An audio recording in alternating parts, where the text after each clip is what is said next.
How's it going, Andrew? What's going on, Sleepy Jeans? Yeah, you like my fake enthusiasm there? Matt's been trying to get more sleep lately as part of his health journey. So his sleep schedule is like normal again for his lifestyle, which is not normal for our lifestyle on the podcast. So we're trying to perk him up. The last couple nights haven't been great sleep, so yeah, that's not helping any right now. But yes, I am trying to get more, which is ridiculously difficult at times. Well, not a big deal. You'll get there. You're on a health journey. You're working the old Ashler. Oh yeah, I'm working the Ashler hard. You ready for soup and chili night coming up? Well, the day this episode releases. Sure, yeah, of course. Definitely ready for that. I'm sorry, I'm stuck on a pun that I really should have done before, and I should have said I'm kicking my own Ashler, but, Oh, that's cool, dude. Wait, where's my... There you go. Hey, there it is. There it is. No, I am excited. I'm switching it up. Got a different soup this year, so if you're listening to it on the day of release, come find out what it is. I'm making a traditional Welsh cowl. Not only is it a soup that has the most unappetizing name, but so on the board I'm going to call it the soup of Wales or something that sounds more interesting. As you say, oh, you want a bowl of cowl? You're like, I don't know, man. so I'm going to work on a title that sounds better, but I'm excited to make it. Right. For sure. Cowl. Yeah, that's not a good name for a soup. Yeah, it's definitely like peasant soup. So it's old school. It's broth based. It's really broth. The broth is the star of the show, and then some good veggies and lamb. So I also found out I will not be the only lamb soup there. Ooh, who else is making a lamb soup? John Falk is potentially making a Swedish, the national dish of Sweden. Or is it Norway? One of the Scandies. And it's where like you layer lamb and cabbage layers into like a soup thing, like a lasagna soup thing with also lamb. So we're going to have 2 lambs, which will probably be a record for soup and chili lamb. Yeah, no, for sure. I don't know we've ever had 1 lamb, let alone 2. We're doubling it. We're pushing it to the limit. Baba. Well, I think we should hit this intro and introduce our guest. Loosen up your ties and roll up your sleeves. It's time for fellowship with Matt and Andrew. The views and opinions expressed on this podcast are not necessarily the views and opinions of the Grand Lodge of Wisconsin or any other Grand Lodge or any appended body. Matt, you being sleepy is making me sleepy. You both are muted. Sorry. No, I know I was muted. You weren't looking at my screen when I pointed and gave a minute sign. Oh, gotcha. Anyways, we're bringing on a very special guest here. Coming back on the show, we have Brother Dave Vargas, member of Wautoma Lodge, currently sitting junior warden, and the chaplain over at Lake. How's it going?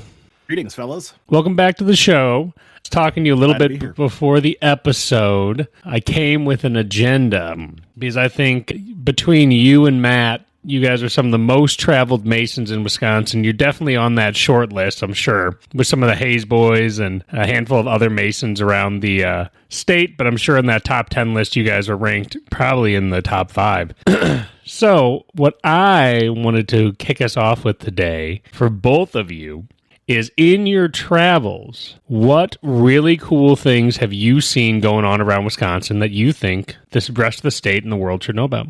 Oh, that'll be a fun topic. I'll let Dave kick it off. Well, I know quite a bit about the state as well as across the various travels in different jurisdictions. And so I would say probably a couple of the things that I've seen and that when you asked if I wanted to join, I really thought about this one, and it's a topic that probably is something that's very true to Masonry, which is how a master, I guess, how do you pay out a master's wages, or the craftsmen their wages, I guess you could say that. We know that the senior warden pay the craft their wages if any be due, and probably some of the more cool I guess, more unique ideas come in that form. And I'll first start outside the jurisdiction. When I was traveling to the area of Baltimore, Maryland, this is about, I'd say, a year and a half ago now, that I was visiting Wautoma Lodge, 209, in the jurisdiction of the Grand Lodge of Maryland. And right before they closed the lodge, they asked the senior warden, would you please assemble your craftsmen? And the senior warden advised all craftsmen in the lodge, and it was all craftsmen. This was a stated meeting. They did open an EA because they had EAs, FCs, and MMs present. And everyone assembled in the west, lined up at the dais of the senior warden, and everyone who was present received a small token. And that token would be then used to pay towards any type of activity they'd be doing in the future. It could be maybe they'll have a discount for a bowling night, or maybe they're going out to visit maybe they're going to see a concert together. And so the accumulation of these tokens ultimately would lead to their benefit in the future. And so that's where I'll get started, because then Matt and I, we were visiting the Milwaukee Harmony Lodge a few weeks ago, and they did something very similar. They had, because it's Milwaukee Harmony, they had money, and it was it was basically dollar bills, almost maybe too good of dollar bills, but with the Worshipful Master's face on it, Barry Hirsch. And so they basically, we played some bingo, and again handed out the money, because they said this will lead to, again, maybe some benefits to them in the future. And then I have one other lodge, which would be Ozaki Lodge. And Ozaki is just starting to do something. Their Worshipful Master, Brian Hollenbeck, and Ozaki, which is closest to me up on the North Shore, that they're beginning a traveling fellowship program, and they're kind of beta testing it between them and West Bend, which is probably about a half hour away, maybe a little less. 45 minutes, probably. It depends on which way you take, right? And anyway, but it's saying that if you visit a lodge, then they'll give you this card, and you would have the Worshipful Master, the most senior officer, write down their information, have the initials, but then you get a point for attending a stated meeting, 2 points for attending an event, and 3 points for participating in an event. Ooh. And that will be then accumulated for some grand prizes later on this year. So I think that's pretty cool. That's pretty neat. So I think really around, again, the craft earning their wages and it meaning something to them. That's fascinating. I love the idea so much, whether it's how they were doing it in Maryland or the way that Harmony's doing it or anything like that. Incentivizing attendance is a very interesting idea, especially if, let's say you collect every 5 tokens, something, you get $5 off the next event or something like that. It's a really cool idea to be like, hey, but and I know, somebody be hoarding them tokens. And they would wait to strike with 200 tokens and be like, dude, I ain't paying for anything all year. And you're like, you know what? You earned it. They'd keep them for 3 years, yeah, and just slap them all down on the secretary's desk and go, I'm set. It's interesting you mentioned that, because they mentioned, at least out in Odenton in Maryland, they mentioned that the one thing those tokens could not be used for would be for dues. You still have to pay the dues, which I think that's an important piece, that you still have responsibilities to the lodge. We know that how important the dues are, but there are plenty of other opportunities, and I agree, Andrew, that incentivizing participation, when we think about both Ozaki and I'll even say Harmony and West Bend, I mentioned them too, all of them have probably a good number of brothers on the books, but then how many actually show up to lodge? It's how can we get people to participate, and recognizing that, we are trying to spread that cement of brotherly love. And even if it's not just at our lodge, what about other lodges and other activities? And everyone can benefit, because you get to know one another, and then you start planning events together and doing things together. Right. Well, yeah, to bring that around to a point you just made, in District 12 here, the traveling started just exploding a couple years ago. And then all of a sudden, we had a Masters and Wardens breakfast at the beginning of the year for a few years in a row now.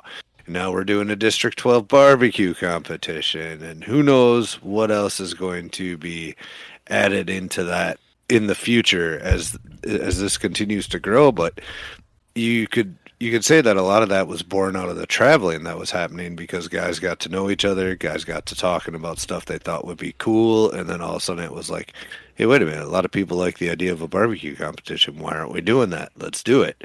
And, that's all born out of getting out there and visiting, and especially in a district like District 12, where you don't have to drive more than 25 minutes to get to any lodge in the district. Why aren't we traveling more? Why aren't we going and visiting other lodges more? I 100% agree. I actually mentioned it to Social Master Brian in Ozaki. I said, I appreciate the beta test between Ozaki and West Bend, but I said, if you really want to have a good test, I would say try to introduce that into District 12, because District 12, by virtue of being fairly contained to Milwaukee County, and just outside of Milwaukee County, you have probably the highest volume of lodges in one place in Wisconsin. And so if they could test this out, now they have other ideas. I mean, this is just a starting point. Their next phase is going to actually include some sort of, it's a card swipe system of sorts, to where a lodge could just basically for $70 purchase this piece of technology, have it sitting at the secretary's desk, and then everyone come up and swipe, and it automatically adds to your points, and the lodge could choose how many points based on what the event might be. So it's certainly something that I know they've mentioned at the Grand Lodge, and it's building. And I certainly love traveling around. Certainly Matt and I, we've crossed paths on many occasions in the travels, probably far more too than much. once. Yeah. Right. Well, I love the gamification of Masonry, but what's fun about it, I was thinking about this. If you were at the district level, and every district could have 5 prizes to the top 5 people who are based on whatever the agreed upon point system is. 1 point for attending a stated in your lodge, 2 points for visiting another lodge, 3 per event, 4 for a degree or helping in a degree, something like that, whatever it could be. It'd be so cool. It's it sounds like Harry Potter house points, where you're at the end of the year, you could not only calculate and show off the attendance, of all your members at AC to show off all the cool stuff. You could also show who's the House Cup winner for lodges. This goes to Gryffindor, and you'd be whoa. And then they could get scarves or something Harry Potter themed, but whatever. But so it's a really fun idea for sure. It does really add to the pay the wages dealio. Well, aren't we? We are to a certain extent already trying to do that with the statewide traveling trout, because there is points awarded for that. You could also, in that point system, if your lodge goes and gets a trial, that could be added into the same game. It could all be one game, various games within the games, metagaming. Right. The traveling apron, the traveling trowel, the traveling gavel amongst the districts, and then you have, say, District 11, who they'll go and steal it from another district's gavel. I think I heard something around that end. First and last time, right? right, exactly. But I love the idea, and I love that idea of traveling. I mean, certainly my area, of course, is the south central part of Wisconsin, and certainly love traveling up into the various other districts. But really, it's the brotherhood. It's how can we meet one another and say, hey, what's going on over here? And let's do something. Let's collaborate. Let's do something together. Very interesting. It kind of reminds me of, Matt, when we talked to that guy from New Jersey. They have a travel program where it's bronze, gold, and silver. Oh, yeah. And you could earn bronze, more or less. It'd be very similar to our traveling apron. And then if you wanted to get silver, you had to start going to other states and very complicated things. And if you want to get gold, you had to go international and stuff. So it'd be yep. And when they won, they would get a medal that hangs, like one of those fancy ones that hangs under their name tag, like a prestigious one, like the bronze one and the silver. If you had a gold, like there's only like 2 golds in the whole state or something. And so it's like, and if you're only eligible for one after completing the one before, so it like builds in complexity. There's a lot of really fun ideas out there. And I know it does bring up a topic that I wasn't aware that we were going to go into the hodag hole on.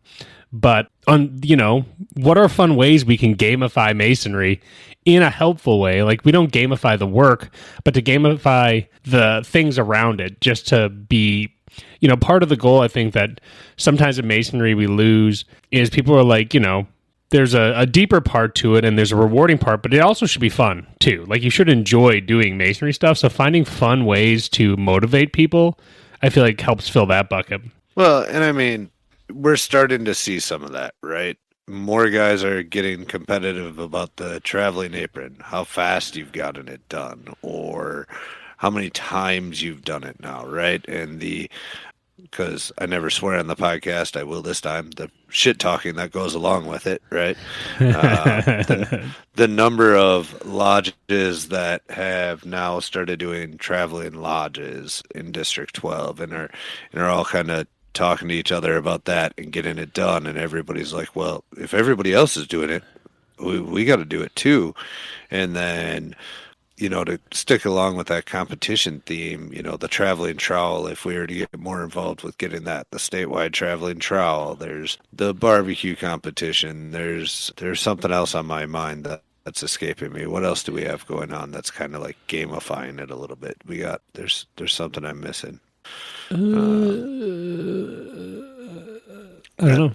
My brain just broke partway through that list.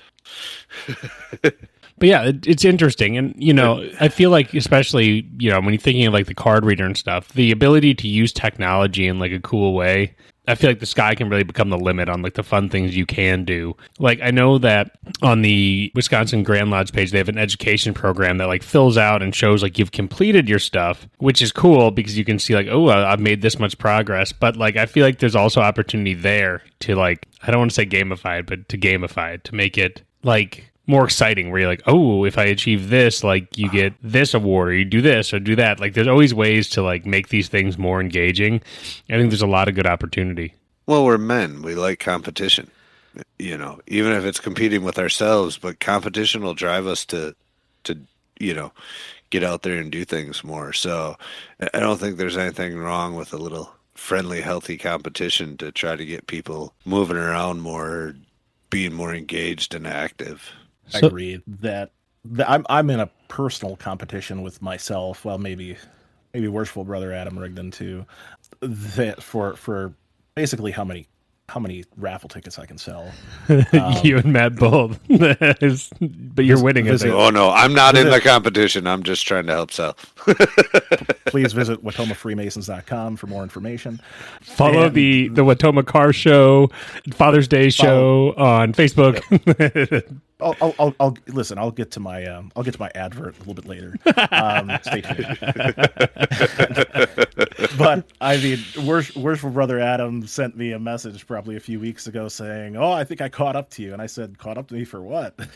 "Oh, how many car show gun raffle tickets you sold?" I said, "Hey, that's great. I mean, I wish that more brothers would do that.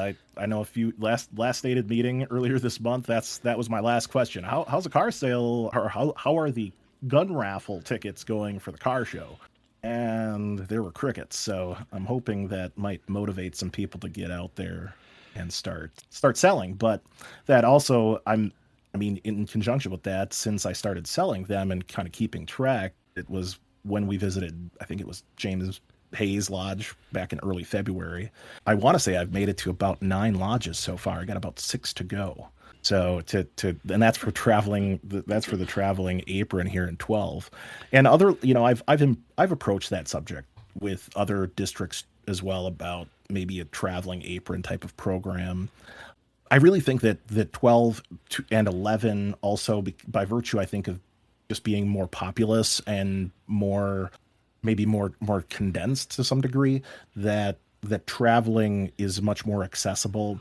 You get up into 6 and it can be, it can take you several hours to get across the district. especially if you get way up north too. But I do think that it would be great if we could somehow encourage more of that, and whether that's the interconnectivity. I know that 12 has a a Facebook, I think it's a Facebook group, same with 11, 9. There's other districts who are making themselves more interconnected, and certainly it comes to the comfort level of each brother.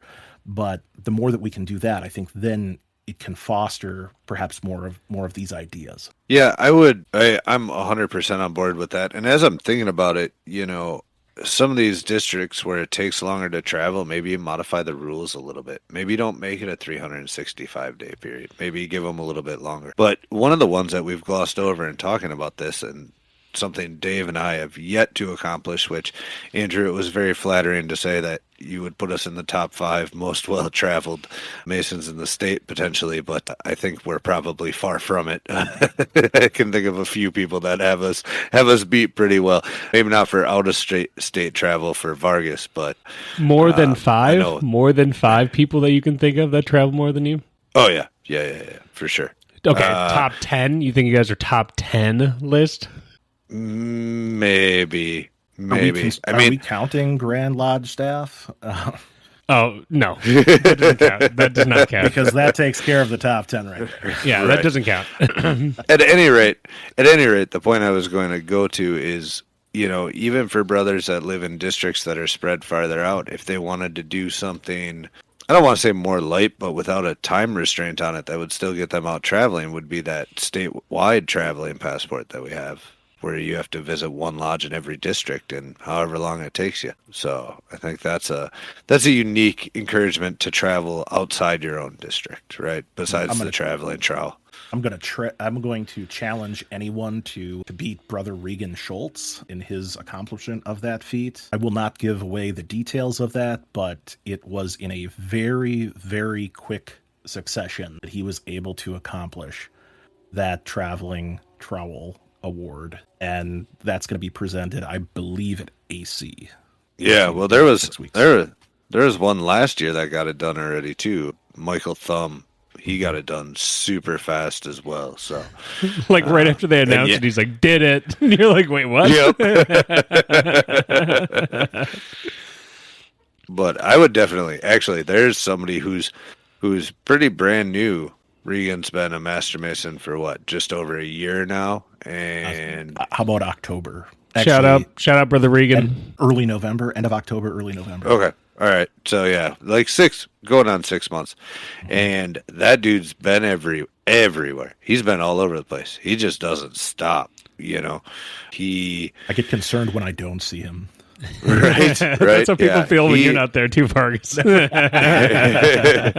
He has been everywhere, and now he's got a son in DeMolay. He's got, I believe, a daughter and Job's daughters. He is all over the place, constantly doing everything. In fact, I saw him at the Water Buffalo degree on Sunday afternoon. You saw him at Dairyland the day before. Yeah, I saw him at Dairyland the day before because he had a kid in the DeMolay ritual competition. Yeah. So, yeah. But, we need to find a way to key in on that passion. You got this guy that came in and he was super excited, and he's naturally self-motivated, right? He wants to do this. He's all in. He jumped in with both feet, and you hope that rubs off on other people, right? Agreed. Absolutely. I still think about my first few years in the craft, and just having celebrated my 5-year initiation anniversary. That I mean, certainly that was COVID time, so there probably wasn't a lot of travel, but I do remember when I was a fellow craft that Brother Victor, worshipful Brother Victor Magnus, and myself went down to Wisconsin Dells Lodge and helped them out with a degree, with an EA, and I thought that was pretty cool. But then there was a little bit of a hiatus until the next spring, and that's when I visited a lodge in Ohio, just kind of on a whim. I hadn't planned it, and that happened to be Magnolia Lodge number 20, which is President James Garfield's mother lodge. And from that point on, then it just became okay, this is what I'm going to do. And traveling, certainly Worshipful Brother Adam Rigdon having his motivation, his theme for his first year in the East was, let's go out there and traveled to Prince Hall, traveled to other lodges. Fond du Lac, I want to say, was part of that. And then also, of course, coming down and finally coming to visit some lodges in 12. And here I am today, your chaplain. Done got bamboozled. He did. He came to Lake and couldn't stop coming back. Well, it's fun to travel. It's fun to find brothers all over. I mean, no matter where you go, and we know that every lodge has its own different personality. You know, just this past weekend, I went to the Admirals game with a brother from Wisconsin 13, and that was fun.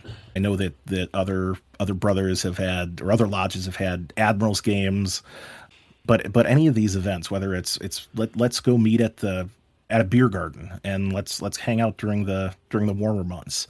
Finding those opportunities to make those connections, and we talk about it all the time, that everyone finds their motivation within Masonry, and we're all here for the betterment of ourselves, in addition to contributing to the community. But it's also finding further light through the connection of brotherly love, and that's something that certainly can't go understated. And I try to advocate that to all new Masons, to less experienced Masons, go and travel. Even if or if you're a part of a lodge that has some newer Masons, make sure you're calling them up and saying, hey, we're going over here. What did we see just recently? One of our returning entered apprentices wants to go and see a degree again. So let's get him involved. And so there's a responsibility, I think, not just on the individual, because that can be really, that can be nerve-wracking. Intimidating. It can be nerve-wracking to walk in and who people don't know me. They don't know if I'm supposed to be here. What do we mean by tests? And but once you get over that, that's where really the fun begins. So what would you... Yep, go ahead, Matt. Oh, no, go ahead, Andrew. No, I don't want to. You go ahead. I wasn't going to ask a question. I was going to make a comment. You seem like you had a question. Make a comment before the question. All right, fine. No, I was just going to comment on the first time I did my traveling apron. That was a very, you brought up a very valuable experience. Walking into places, not sure if I was going to know anybody there. As I was visiting all these lodges, some of which I had never been to, maybe I had met a brother or two in passing, before I was doing that, but that was very intimidating. And I think that's why, travel needs to be encouraged with multiple people going, and that's where like the traveling lodge program becomes helpful, because you need more than one person to show up for it to qualify for the traveling lodge competition, right? So it gives you a reason to go out and travel as a group, and then you can make introductions and everybody knows everybody, and it's a lot easier and a lot less intimidating to get somebody out traveling that way. So one thing I'm curious about, I think the last time you were on, Dave, was we did it in my garage and we saw that turkey. That my neighbor came screaming over the fence like, guys, there's a turkey out here. And we're like, what? And go look at the turkey, which would have been last May 8th. So almost around a year ago. So since last year, you have done quite a bit of traveling out of state as well. So for both of you, what would you guys say is the most memorable travel story that you have in your travel history? Well, I would say, I love traveling. As evidenced by my invitation, sounds like I'm on the rotation now for the guest lineup. But I would probably say, one of the strongest memories that I have, and I probably mentioned it the last time I was on, was when I visited the Grand Lodge of Washington, D.C., Potomac Lodge number 5. And they, that was one of those to where, I have to advocate there is a process when you are traveling out of jurisdiction. You should go through the Grand Lodge, go through your Grand Secretary, and try to plan ahead. That's to make things as easy as possible. I will say that I'm I'm still developing that skill, still shaping that ashlar, and I tend to roll the dice a little bit. And so this was a night I rolled the dice. It was in November of 24, I want to say. And I get there, and of course, the lower level of the lodge is actually, I think it's an Abercrombie and Fitch or some sort of other storefront, but you have to go in a side door and then go up the elevators. But when I got there, they said, "Oh, you picked a great night to show up. It's our Thanksgiving feast." And I said, "That's great, awesome. Oh, and we're raising 6 Master Masons." "Oh, great! I'm not going to leave here." A sextuple. I mean, but it was an awesome experience because seeing that. And especially because it was a Grand Lodge there was many Grand Lodge officers from the Grand Lodge of Washington, D.C. there. And with 6 brothers, they had, of course, the holy writings, and they had the Quran, the Torah, and the Bible, and seeing these brothers of different faith backgrounds coming together. I thought that was amazing. That's where I also saw, well, I guess something probably very dear to your heart, Andrew, which is a unique use of the Warden's columns. Oh. And so what they did was basically, of course, with going through with 6 MMs, there was a lot of informal time. But anytime that Junior Warden's column would come up, the Junior Warden or his proxy would have to remain seated at his position. And then any brother who crossed over between the Junior Warden and the altar, or just past the altar in the north, that they would have to give a do-garter sign, and otherwise you'd get a rap from that warden or whoever's sitting in the chair. So it created much more awareness. Don't write it down. While we're informal, there's still a responsibility. And I bring this up only because, like myself, there is another Junior Warden currently on the call tonight. Yeah, and I see Andrew starting to write that down, and no. Would that make you enjoy the columns more than you do now? Yes or no? No. There's a purpose. Would you say that you would find it easier to remember your duty with the column? Yes or no? No. Would you say Also, that you would it's feel not cooler? in our book. Yes or no? No. No. Also, it's not in our book, so run it up to esoterics. It's informal. There's no rules in informal. You can do whatever you want, man. Would you say that it would make you feel more powerful? Yes or no? No. I'm a past master. Think of think of Rosenlund. I mean, wouldn't he enjoy this? Every time he's trying to go back and forth, he gets gavelled and having to go and sign back and forth. You know what that's going to encourage? Because we haven't done it forever, what that would encourage is people just messing with the junior. Yeah, getting gavelled constantly. If you get gavelled 6 times, you get a token. You're studying your cipher. You're walking back and forth. Oh, rap. Yeah. Rap. Do you remember that episode of The Office where Dwight was having the garden party and Jim kept leaning forward to just cross the threshold because Dwight had to introduce everyone? And then he'd pull back and he would keep getting him to stop and kept doing it to him just to mess with him. I feel like that's what people would do. They'd start taking a step, and right as the person would be about to rap, they'd back off, and then you get a demerit token if you do it 3 times. Just means you owe $1 to a youth foundation. You can gather more and more demerit tokens. Wait, that would be something. They're garnishing your wages. Warden, the senior warden pays the craft their wages, and the junior warden garnishes them for charity. Oh my God! Oh, that would be ridiculous. No. All right, I wrote no a lot of time on this on my notes. So, Matt, what would you say is one of the most the most memorable traveling experiences you've had?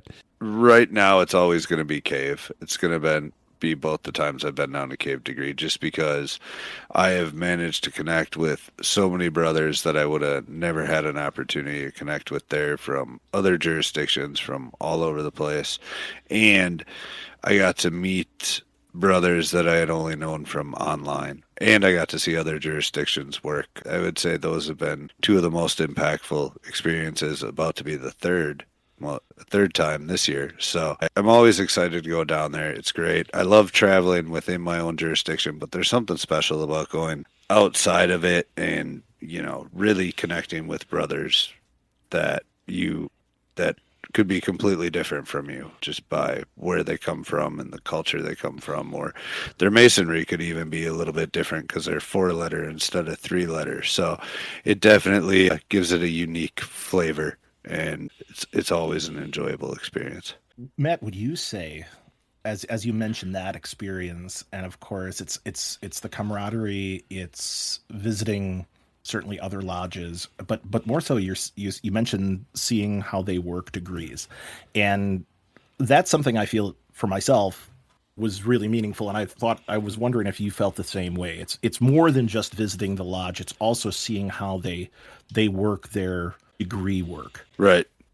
No, I always find that fascinating because I will literally sit there and watch another jurisdiction do it and go, that's not how we do it. I like the way we do it more. Ooh, I kind of like the way they do that.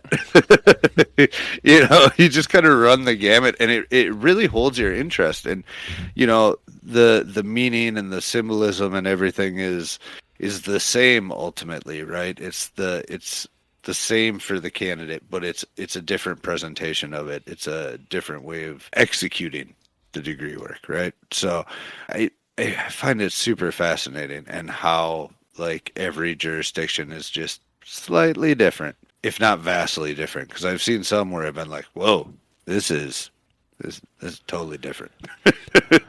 When I'm out of the East, I need to get a job that lets me travel for work so I can go visit other lodges. What always pains me is every time I've gone out of state or out of country for that matter, it is very hard for me to let my wife be like, hey, can I take one of these nights and go to a lodge? I have to have enough nights to spend. If I'm there for 9 days, easy. But, people don't take 9-day vacations very often. I'm there for 4. That's a pretty heavy statistic that you're taking off your days. And so it's challenging because I've only really been able out of state to convince my wife when we're walking somewhere to make a slight detour so I can just stare at their buildings longingly and be like, I wish I could go to one of their meetings, and then keep going. You know what it sounds like you need? You need a token system. Oh, you gotta earn that night. Yeah, the traveling tokens, dude. It's funny, not to circle back and go back down a different hodag hole that we just climbed out of. You know what you guys got to do in Wautoma with your raffle system? In the hurling raffle, we had prizes for the first, second, and third highest place sellers. And the key is if you made those prizes good enough, you were hoping that it would encourage people so much that you're going to way offset the cost of those items to that. So in the hurling one, we had so many people, we had 200 people selling tickets. So they were big prizes. But even if you had small prizes and you get the competition going, let's say you spend $100 on prizes. How many tickets do you have to sell to offset that? Extra tickets, what you said, $20 for 3, right? Or $20 a ticket. So yeah, even if you just spend a small amount, you could be like, hey, if this encourages 5 people to sell 1 ticket, we net 1. Maybe I'll have to add that into my budget as I prepare for the East, or just worship Brother Adam as our car show general. He can maybe do something with the Masonic Union, since it's the Masonic Union's car show. Sure. But it is a fun thing because then you make it competitive. So if you and Matt were at the same place, you might actually argue like, no, don't buy his tickets, buy my tickets. And they're like, no, buy my tickets. And he already does that. He lets me give my sales pitch, and he's like, you don't have to buy, as he's giving closing remarks, you don't have to buy from him. You can buy from me. Oh, and now let's get into district news. or see you selling one to someone who should have bought one from me and guilt them into buying another one. That's right. The wingman system. Brother Jeff's happened to he's done that a few times now.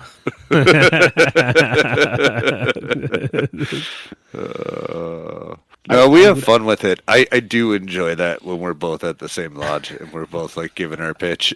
If that means that we can sell another ticket, and hey, let's get, it's all just going to go to the same place. I mean, Wautoma is smack dab in the middle of the state, and it's not a very populous county, but we got a lot of heart, and we definitely, I mean, this car show is, I think, 24 years we've been doing this. So if I can encourage some folks, I know there's a lot of folks here in the southeast Wisconsin and southern Wisconsin who will tend to vacation up that direction. Well, come up on Father's Day weekend, come to the fairgrounds and check out some cars, and we got a bourbon pull.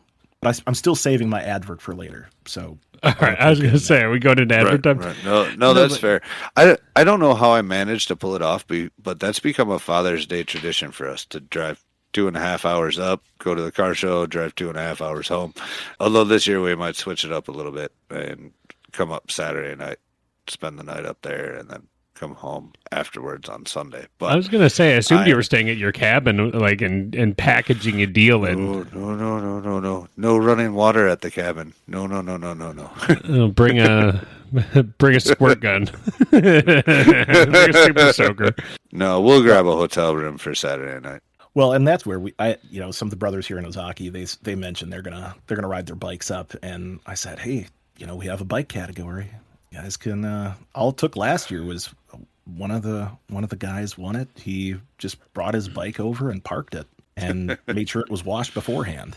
And, so you just never know. But that's what's in. I mean, if by getting the word out there, I mean, just as kind of we're talking about the theme of this episode of traveling. Hopefully it inspires people. If they hear it enough times, they'll say, maybe that's something I'd like to do. And it's not that far up to Wautoma. It's a beautiful day out. That's what it's all about. Absolutely. I'm gonna have a lob-in because I can, and you can edit this out if you want. But I'm gonna give you one other lob-in for something that I saw in my travels, something that really meant a lot to me, and it's going to be to the lodges right around DC as well as Virginia, and that's going to be the connection to George Washington, to our nation's first president, and of course this year being the 250th anniversary of the nation, that they're doing a lot of festivities in that area. Potomac 5, they are the keeper of the Washington gavel, and so unfortunately, when I was there, it was not at its housing place across the street. It was, I guess, probably on something with Congress. On tour. Yeah, right. But then when we think about most recently, I would say this past November, I was back in the area visiting family and had the opportunity to visit Fredericksburg No. 4, Grand Lodge of Virginia. And Fredericksburg 4, they are Washington's mother lodge, and they are the keeper of the Washington Bible, which again happened to be out on loan, which I seem to be 0 for 2. But the best part of that visit, in addition to witnessing an entered apprentice degree and sitting in the same lodge room as the Marquis de Lafayette, which is upstairs from their general lodge room that they use now, probably the most meaningful piece to me was when I arrived, I met some of the guys out for some fellowship ahead of time, and their senior warden came up, and when I introduced that, hi, my name's Dave Vargas, I'm from Wautoma Lodge, Grand Lodge, Wisconsin, he said, Wautoma, I know Wautoma. And come to find out that the senior warden, now worshipful master, Seth Roderick, of Fredericksburg 4, went to college with our chief of police in Wautoma, who happens to also be a brother of Wautoma Lodge. And instant connection, and just totally validates the idea of traveling, because you just never know who you're going to run into and what type of connection you're going to have. It's like a small, small world. Like, truly, you'd be like, wait, what? I think that is a phenomenal story to end it on. And before we close with a pitch for some raffle tickets, I do believe, I would like to remind everyone that I am one of the co-hosts of the show that is about to allow this pitch to happen. So, if you would like to buy some raffle tickets timeforfellowship@gmail.com. Thank you very much. All right. I'd first like to begin. Brutal. I'd like to begin our adverts with this. If you're ever in Madison and need a place to go to have some sort of easy lunch or breakfast, visit Teddy Wedgers.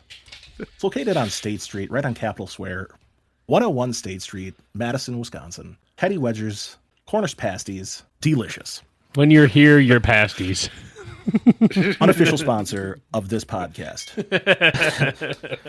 And for those of you who haven't gotten the hint by now, if you happen to be in the general vicinity of central Wisconsin, or if you're just willing to take a drive on Father's Day weekend, come visit on June 21st, 2026, the Washera County Fairgrounds. We have the Wautoma Masonic Union Father's Day Car Show, 24th annual. And for that event, I mean, you could certainly bring your classic car or bike, and you can register that vehicle and show it off, because that's, I know for many people, it's your pride and joy. If you're interested, we do have other goings on. We have vendors who are there for food. We have several raffles going on. We have a bourbon pull.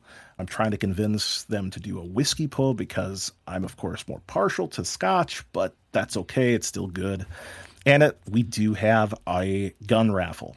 And so for $20 a ticket, you can please buy a ticket from either myself or any brother of the lodge, maybe not the one that's on this call. But we have 3 prizes. First prize for that is a Ivor Johnson 10mm 1911, a chrome pistol with ported holes down the barrel. And then we also have a second prize, AR-10 multi-caliber 30-06 270, and that's from Great Lakes Firearms. Nice rifle there. And we also have probably the third and best prize, which is the Rainy Lake Getaway for up to 8 people. 3-day, 2-night trip. Winner chooses 1 day of guided fishing or 1 day guided trip to Kettle Falls in the Boundary Waters of Canada. The prize includes lodging, cost of the guide services for 2 people, and a gas card.